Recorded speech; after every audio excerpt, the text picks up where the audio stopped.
All right, now, as promised, joined by Aaron Murray, former quarterback for the University of Georgia, all-time SEC passing leader, played some in the NFL. Probably should still be in the NFL, in my opinion, Aaron. And you do a great job at CBS Sports Network. But, dude, how come you're not in the league? I don't know, man. It's still, I'm feeling good though. The body feels good. The head feels good doing this TV gig with you over at CBS and then doing some real estate here in Atlanta. So who knows? I mean, we'll kind of see where things shake up this weekend when certain teams either pick guys up in the draft or right afterwards bring guys in for rookie mini camps, which will be the next 2 weeks. So we'll see. Myself, my agent, we'll see if there's an opportunity down the line and maybe jump in there and get involved with the camp and who knows. But I'm trying to stay in shape. I'm trying to stay away from all the ice cream and cookies and goodies and trying to work out and throw and be ready if my name does get called and someone wants me to come out for a workout. Yeah, and I should mention, you're with Colliers International doing multi-sales investments. So you're on the commercial end of real estate. That's a smart move by you, kind of getting ready for that next stage of your life. Yeah, you have to. And honestly, I didn't really know much about real estate, especially the commercial side. And for me, it was always thinking about residential and homes, and didn't realize there's a whole nother ball game. And really, I had a couple buddies that were doing office tenant rep and retail rep, and I decided to check it out and start interviewing one off season and doing some internships, and really enjoyed it and figured, and that's the problem. The NFL is getting better with it, and they're finding ways to get guys more involved in the offseason with certain programs to learn about careers afterwards, because it's a short lifespan in the NFL, and guys need to be ready. So I took the necessary steps, whether it was doing some TV and radio to prepare me for CBS, or if it was internship with some real estate companies. So it's been a great transition. There's definitely, when you start anything new, there's going to be ups and downs, but it's been a lot of fun trying to grow both in the TV world and also in the real estate world this past year and a half. Yeah, one of my former colleagues in the TV world, former NFL coach Jerry Glanville, he was at Atlanta and Houston as a head coach, and many places as an assistant. He had that great, explaining to an official that NFL stood for not for long. And not for long even applies on this first day of the draft. When you look at this crop of quarterbacks, is any of these top five guys that is being credited as first round types, any of these guys to you really smack of somebody that could have some long-term chops? I don't think any of these guys are top five pick worthy, in my opinion. I think of guys that go in the top five. I think of, the Andrew Lucks of the world, the Carson Wentz's of the world, guys who are going to be able to come in and compete for a starting job day one or even midway through the season, where I think you look at all these guys and there's a lot to work on, whether it's on the field or off the field. And I don't think they'll be ready to go in there and play day one or play at all next year. I think they all need a year of development before even attempting to sniff the football field. And that's, in my mind, that's not what I think of a top five pick, a number one pick in the draft. But it does demonstrate to you how quarterback needy this league is. But if I had to pick a guy who I think is capable, has all the things you want from a quarterback, is the Josh Rosen kid out of UCLA. It's mind-blowing to me that there's so many people that agree that this kid is the most pro-ready. He has the footwork. He has the arm strength. He has the decent mobility, move around, but can make all the throws you want. Everyone agrees with it, yet you don't see one pre-draft saying he's going to go number one overall. Baker has some issues. The guy, Sam Darnold, has some turnover issues.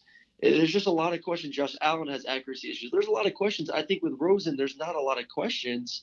So it kind of, I don't know. It's shocking to me that he's not in that discussion to be the number one quarterback taken in this year's draft. Along those lines, just can you explain to me, sort of in a diagnosing or translation standpoint, what in the hell is too smart for the NFL to be an NFL quarterback? Because they've referred to Josh Rosen as being too smart to be a quarterback.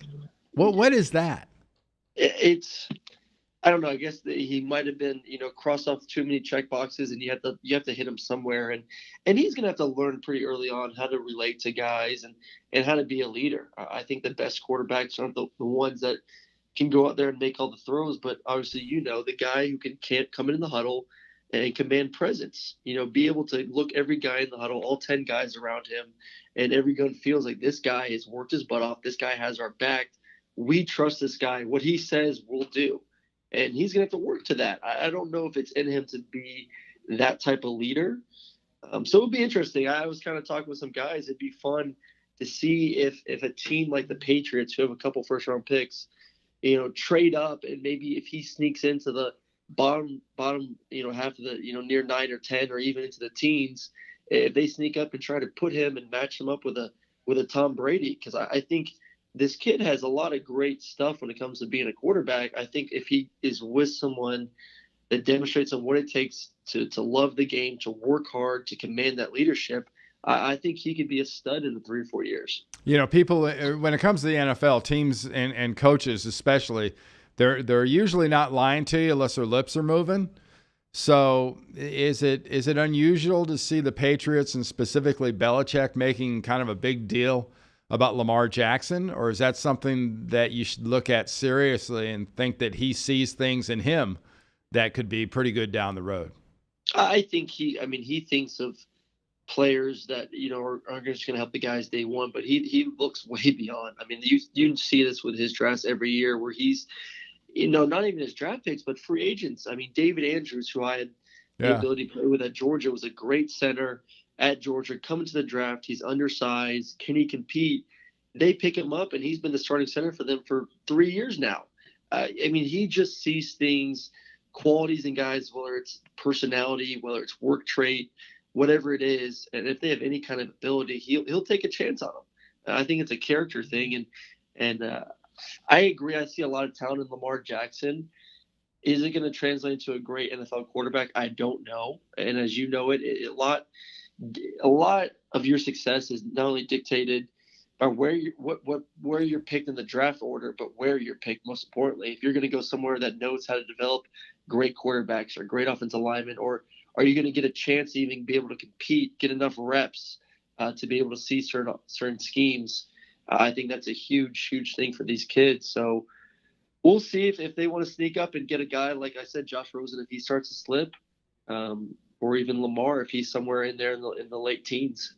Yeah, I at times, Aaron, doing this TV thing for a while too, I can be accused of being sort of the master of the obvious.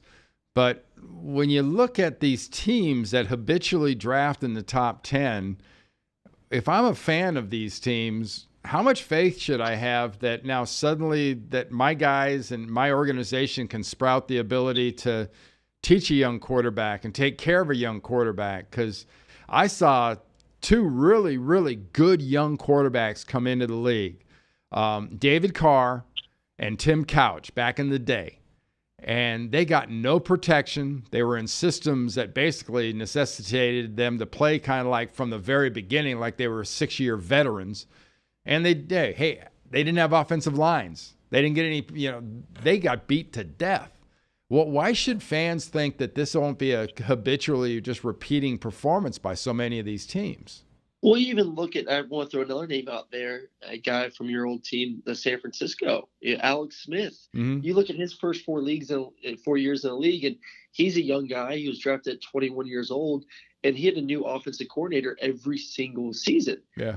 How as a young kid are you supposed to develop at all if ownership is continuously bringing new coaches in, bringing new schemes in? You can never feel comfortable with your playbook or what's happening around you. So a lot of it is, and then that's why you see certain organizations continuously in the playoffs and building great talent, is because they have a secure head coach, they have secure front office from the GM to ownership, where guys have been there, they've done it, they work together. There's that community family feel, where some organizations it's not like that. I think everyone's a little tense. Everyone's head's on the chopping block every single year, where you don't feel comfortable, you're pushing, you're pressing, you're not doing your best work a little bit. So you look at the Browns every year. It's comical at this point. I love the jersey that and has the 20 quarterbacks or 50, whatever, how many quarterbacks they've had in the past 20 Yeah. years. Yeah. It seems like I every think year they develop a 28 or 29, by the way. Yeah, it's unbelievable, but it starts from the top and works its way down. And like I said, I talk about the Patriots a lot, but it's an unbelievable organization, and it goes into the real world as well. When you're a part of a company or a firm that has great leadership, it trickles down to everyone that is involved with it. Can you explain something, for the layman out there, and probably educate me? To be honest with you, when people mention certain terms, you look at them and you become so almost immune to hearing them. And there's a gazillion of them in football. But when they talk about specifically in this draft, Sam Darnold, now his performance in 16 when he closed the year so well, winning that Rose Bowl, compared to what happened in 17. And the term you hear is, well, they kind of build a book on him. They knew how to defend him. Can you explain what that really is to the average sport fan? That what is that building a book on a quarterback? Yeah, I mean, no one's a perfect mold. Whether it's, you learn a guy has trouble with if you're bringing inside pressure. So you're bringing two inside linebackers up the middle. I'm just speaking from a quarterback standpoint.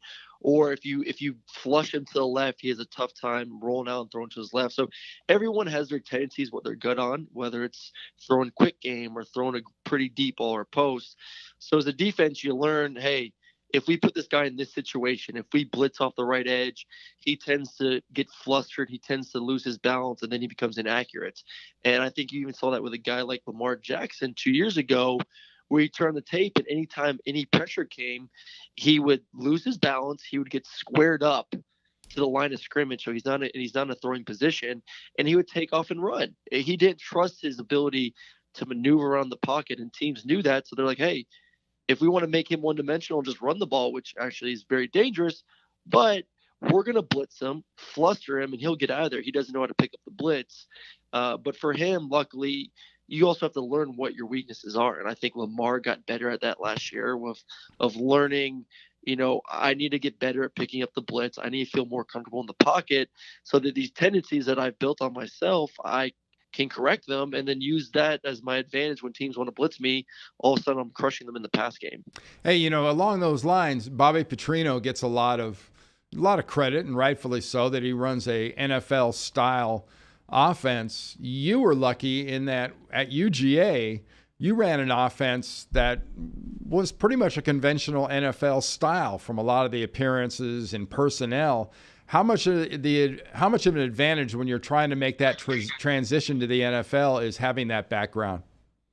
I think it's huge. One, not just from being under center and play action and doing a 5-step, 7-step drop, but I also think the way plays are called today in college just crushes a kid's chance to have success early on in the NFL. You go from one word means a formation, it means a protection, it means a pass play, or it means a run play. That's it. One word. Where you get in the NFL, and I remember my first day in meetings with Alex Smith and Chase Daniel and Matt Nagy and Coach Reed, and they're all talking about plays. And honestly, I thought it was some kind of rookie hazing. I thought they were messing with me. This can't be real. They're speaking Chinese. Yeah. And I've come from a pro style offense where we use, plays are 7, 8, 9 words. These plays were 15 to 25 words. I mean, these West Coast offenses, you're calling 2 plays, 3 plays. And there's this check, that check, and it's mind blowing to you what's being said. And it's tough. It's tough to get into a huddle and confidently say a play to your teammates. Because as an offensive lineman, if your quarterback walks in and he's hesitant and he doesn't really feel confident, and even the way he's calling a play, you're walking up to that line of scrimmage saying, I don't know if he knows what he's doing back there. He can't even call the play. The hell with execute it. The hell with walking in the line of scrimmage. If you're in there with veteran offensive linemen, they're going to look at the sideline and kind of go, next. Exactly. So I think from just calling a play, these kids are going to have a challenge of going from one word to, having to memorize 15 to 20 words and be able to spit it out with confidence that you know what you're doing to, like you said, these veteran linemen who they don't have time for that. All right. Hey, to Aaron, thank you so much for joining me. Really appreciate it. Now, if anybody wants to find out about Aaron Murray, the quarterback, you can cut on CBS Sports Network, or you can keep track of the transactions, and you might learn that. But how about Aaron Murray in the real estate magnate? Yeah, baby. Where do people find out more about that? So Colliers International, I work for the Atlanta team, the multifamily sales. So I'm working on, I'm the broker. So I'm the middle guy trying to work with owners on if they're looking to either refinance or sell their property, lining them up with the right people to reach the best price point. So it's been a lot of fun, and I'm excited to continue my growth here as well as the TV. Fantastic. Aaron, thanks again. Really appreciate it, man. Thanks, Reddy. All righty. Bye-bye. How you doing,